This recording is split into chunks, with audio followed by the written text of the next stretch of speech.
December the 9th, 2014. Correct. Can you walk me through that day? After the moment you noticed, I think it was a red van outside. Working from home at that point. Living in Cornwall, we regularly have people come to and from the house delivering parcels. Just before Christmas, more so than normal. So people knocking on our doors, nothing out of the ordinary.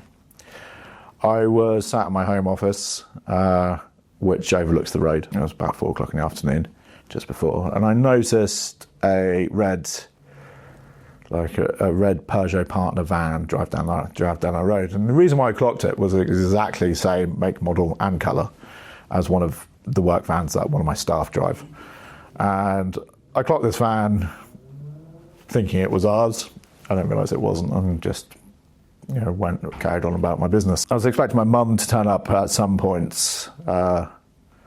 She was due to fly back to Cyprus that day, and I was driving her up to Bristol to take her to the airport. After seeing this van, there was a knock on my door a few minutes later, and I went and opened my front door, as I would to anybody, as I still do, and opened my front door and instantly received a pint of sulphuric acid to my face, whilst my attacker said, "This is for you, mate," and he ran. I instantly knew it was acid, and that was the first saving grace. My t-shirt, I was wearing jeans and t-shirt at the time, my t-shirt just disintegrated, it dissolved, just disappeared, rocked from top to bottom, just rolled away. I watched it just roll, just disappear into nothing. At that point I knew it was acid. My wife at the time had been up all night with Theo, my son, so she was upstairs in bed, which was the second saving grace because it kept them safe. She was asleep, so was Theo, and I screamed upstairs, screamed up to her, "Call 999, someone's just thrown acid in my face."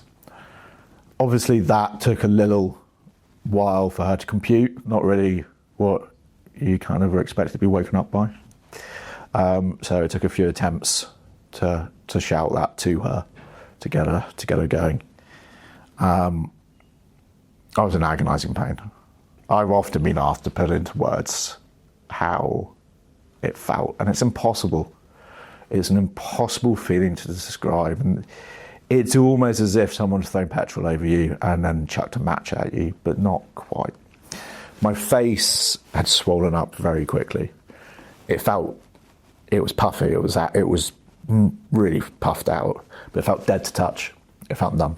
When I was touching it, it didn't feel like my skin. I ran through the house and got to the kitchen and started dousing myself with as much water as I could. I wasn't aware at the time that was the right thing to be doing or not, but logically it made sense. I'd worked around corrosive substances a lot in the hospitality industry. So that's what I was doing. I was trying to get as much water on my face as I could, whilst my wife at the time was trying to get an ambulance to us. As I was attacked, I remember seeing this Peugeot partner, the red Peugeot partner van, parked on the curb just outside my house. I just have a split image of it, just a second viewing of it there, just slung with the door open, right outside my house. And I stayed conscious until the ambulance arrived, and got in the ambulance. I remember being in the ambulance and like needing to spit. I could taste the acid. It was in my mouth. I was like, I need to spit. I just spit. I was almost seeking permission. I was like, just spit anywhere. Being too polite in the ambulance. And the police turned up shortly after, and I was fighting to stay conscious. I wanted to stay conscious for as long as I could, despite the pain. And I managed to give the police enough information about this van, and then I blacked out. I blacked out, I think, on my driveway of my house. Once I was in hospital, the fumes from the acid, the fumes from this sulphuric acid, were so severe that they had to end up evacuating casualty because it set off all the alarms. So whilst they were trying to keep me alive, they had to evacuate half the hospital because of the severity of the chemicals used. On the first night, they sat down with my wife and my mum and said, "Look, we don't think he's going to make it tonight. You've got to prepare. You've got to prepare for the worst. He's not going to make it through the night."